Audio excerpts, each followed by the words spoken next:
Hey everyone and welcome to Storytime. My name is Jake and today we are going to be looking at the subreddit r/maliciouscompliance, where people conform to the letter but not the spirit of a request. If you're new around here, please do hit subscribe down below so that you never miss out on another video. But for now, let's sit back, relax, and enjoy some malicious compliance. Don't stand next to you on a crowded train?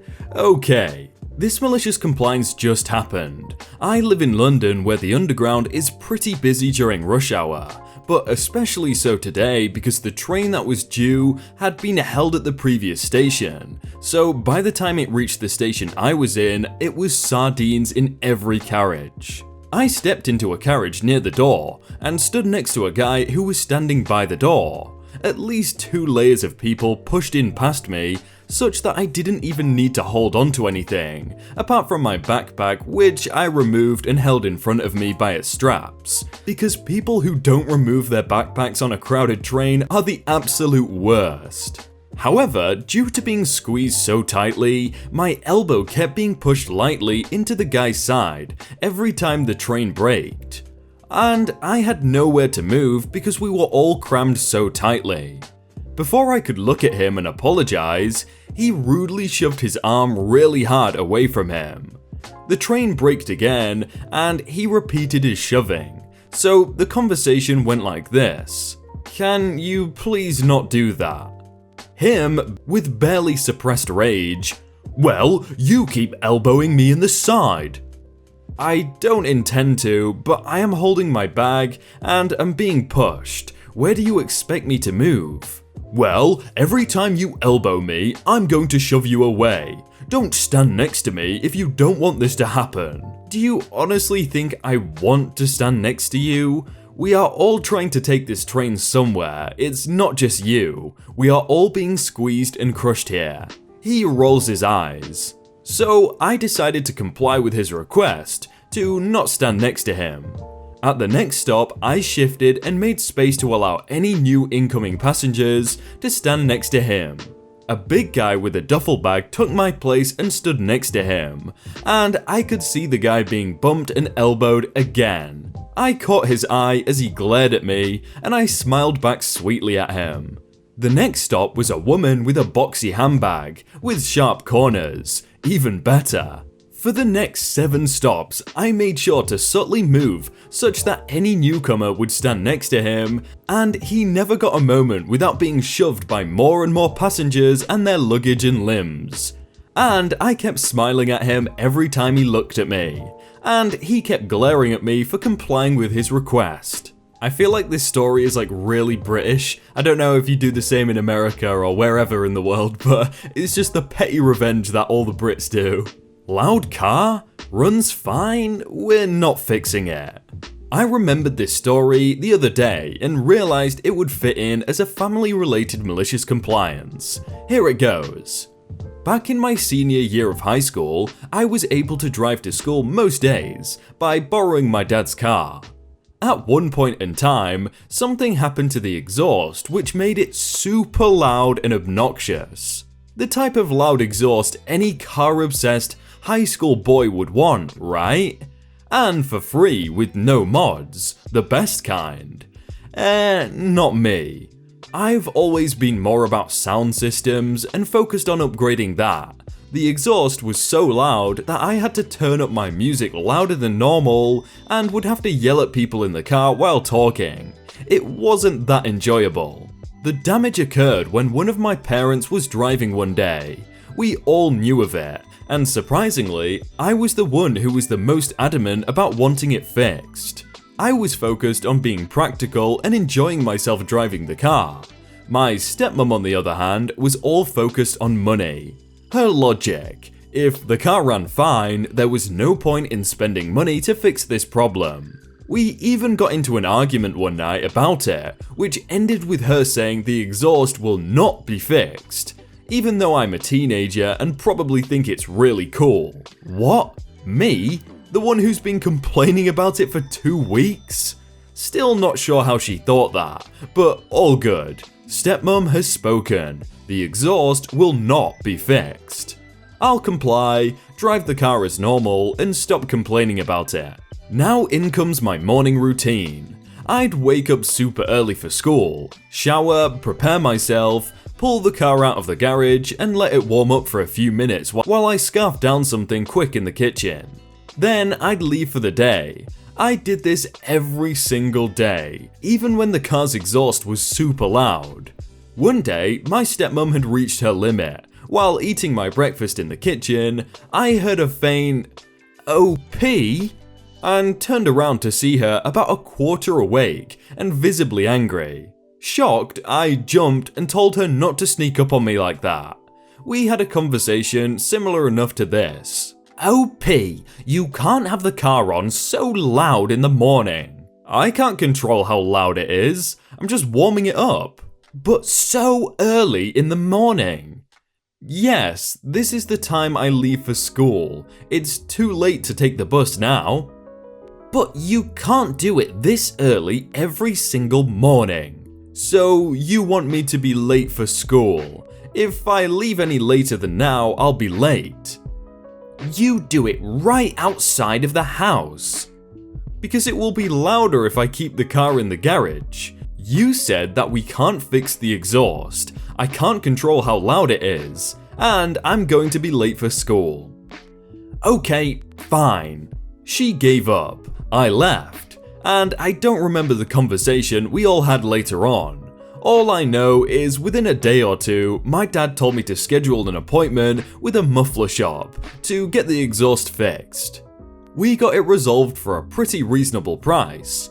In case anyone wants to know how much it cost to stop cutting into my stepmom's sleeping hours, around $100. I'd say money well spent. Well, he did get it fixed in the end, but what I'd recommend next time is just driving next to like a police officer or something, and then he'd probably go up to you and like write you a ticket for it to be fixed. Won't let me go home for a week out of the month instead of getting weekends?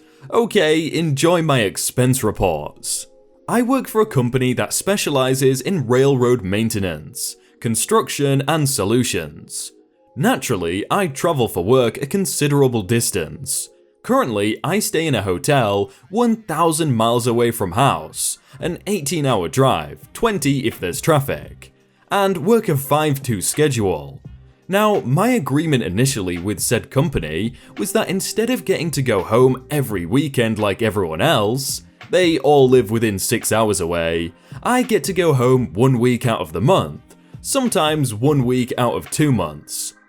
Come to the end of me being out in the field for a month, my foreman gets a phone call from my superintendent saying that I do not get to go home. I have to be at work the following Monday, and I only get the weekend to go home just like everyone else, regardless of the fact that it's impossible for me to make that drive, do anything more than sleep, and then drive back to work on a weekend, and the previous agreement when I got hired. Now for a few bits of background. When we go home in a personal vehicle, we must claim the mileage to come back to work, and we must get paid for said mileage. Now here's the caveat. You can go stay wherever on those weekends, but you must always claim mileage from your home to your site, no matter what. If you won't let me go home once a month, and only claim mileage once a month, then I will go home every weekend, and claim my mileage. You guessed it, every goddamn weekend. I get 700 plus each mileage claim, and they cannot dispute it because their policy is every labourer gets to go home every weekend, and everyone must be paid for their mileage to their job site. So, instead of going home and seeing my family once a month and charging mileage once a month, I'm now forced to wait until the off-season, work the other 10 months of the year. So you're darn right I'm claiming my mileage for my weekend home visits all the other 44 weekends of the year. I'm just waiting for them to go into work the next day and be like, oh yeah, by the way, I moved to Paris, so you're now paying for my flights there and back every weekend. Is that all cool with you? It's in the policy, right?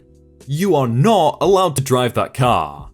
This malicious act of compliance is still ongoing. For some context, I'm a university student who's living on my parents' couch for the next 2 weeks, before I move back into my school's town. They are currently redoing their pool, with employees working MF.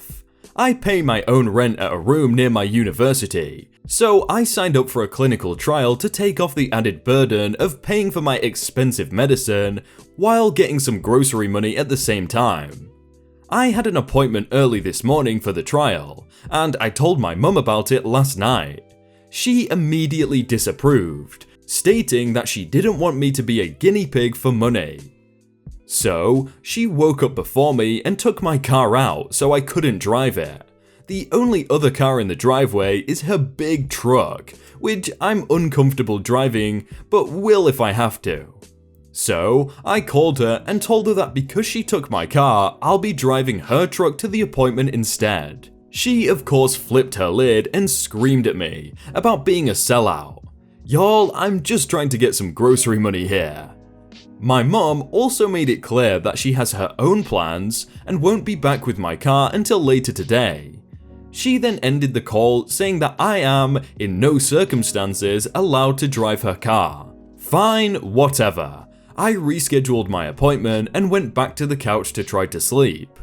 When the pool workers showed up, they have a huge concrete truck that can only be used when the driveway is empty, but my mum's car is of course plopped in the middle of it, so they can't start working until my mum's truck is moved out of the driveway.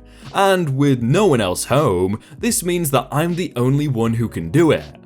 Oh, except for the fact that I am in no circumstances allowed to drive her car. Whoops. Wow, I hope the contractors are getting paid by the hour as well, so they're just getting paid to sit there and do nothing. And this is why I love my boss. This just happened last night. I work at a small mum and pop pizza place in a small town. We're the only not gas station pizza place in town. Friday nights get busy, so my boss is cooking and I'm waitressing. The cook cooks and the waitress does everything else. It would be nice to have two of us, but we manage, and the people of our town expect it and respect it after all these years. It's busy. I've got several tables and the phone has been ringing off the hook with to-go orders. I've got piles of dishes. Someone is constantly at the register and food is constantly ready to go out. My customers are being great. Everyone is smiling and laughing and not worried that things are taking a bit longer than a Tuesday night. I was busy but not stressed yet. Then he calls. Some guy from out of town. There was a high school game, so we had a few out of towners that night. He orders a large thin crust. Our thin crust is very thin, about as thin as a cracker crust, but it's not crispy like that. Pizza with pepperoni. Easy peasy. He wants it well done. Can do. He wants us to put it in the oven for an extra 5 minutes. I say okay, with zero intention of doing that. We have a brick oven. Our thins go in the oven for 3 to 4 minutes. 4.5 for well done. That's total. This guy wants an extra 5 minutes on top of that. He wants a 16-inch charcoal hockey puck. I assume he thinks he knows what he's talking about and just put on the ticket, well done. We do our thing.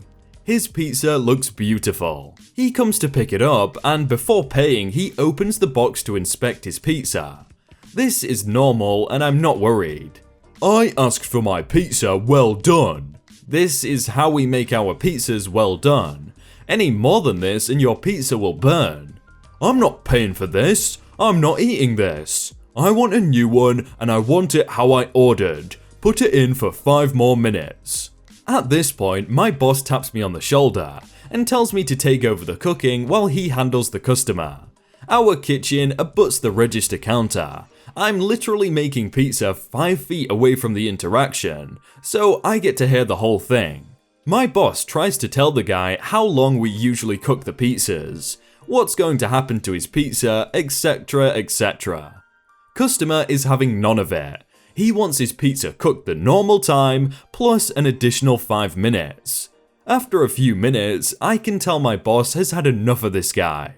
Sure you don't just want this pizza? Meaning the one we had already made. Guy says no, so my boss brings it out to one of the regulars and lets him have it. He comes back to the guy and informs him if he wants his cooked for 9 minutes, he needs to pay first. Guy seems satisfied and pays. I hop back to waitressing and the boss takes over cooking and making this guy's pizza. It goes in the oven looking beautiful. Boss sets the timer for 9 minutes and makes sure to show the guy the timer. He just smiles and chuckles a little. I'm bussing tables and checking people out, and answering the phone while we wait on this guy's pizza. The timer goes off for his pizza. Guy comes closer to the counter. It's my job to cut the pizza as soon as Bossman puts it in the box. He lifts this solid black, hard charcoal hockey puck out of the oven and sets it in the box. You can barely tell it's a pizza anymore. I attempt to cut it, but it's so overcooked, it more or less just cracks and crumbles. My back is to him, so I can't see his face, but I can imagine. I close the box, turn and hand it to him with a smile on my face. "Enjoy your pizza, sir." The guy stutters a bit. I can't eat that." "We made your pizza to order. If you want a new pizza, you'll need to order a new one and pay for that." The guy has this completely broken look on his face. I was actually almost looking forward to a blow up. My boss is a force to be reckoned with if you curse or disrespect us. He left his pizza on the counter and left. This is why I love my boss. I'm actually very curious as to what he expected was gonna happen. Did he think, oh, I'm gonna put it in for 5 minutes and the temperature's gonna lower down and it's just gonna make it that extra bit crispy because that's how I want it? No, if you put it in for double the time from dough to like actually well cooked, it's probably gonna turn into a hockey puck, isn't it? Hey everyone, I hope you all had a really good day and that you enjoyed that video. If you want to check out some other videos, then click on screen right now, or check out the playlist down below. If you enjoyed that video, then please do leave a like, and if you want to submit your own stories, then you can do so by joining the Discord in the top link in the description. But thank you so much for watching, and I will see you very soon.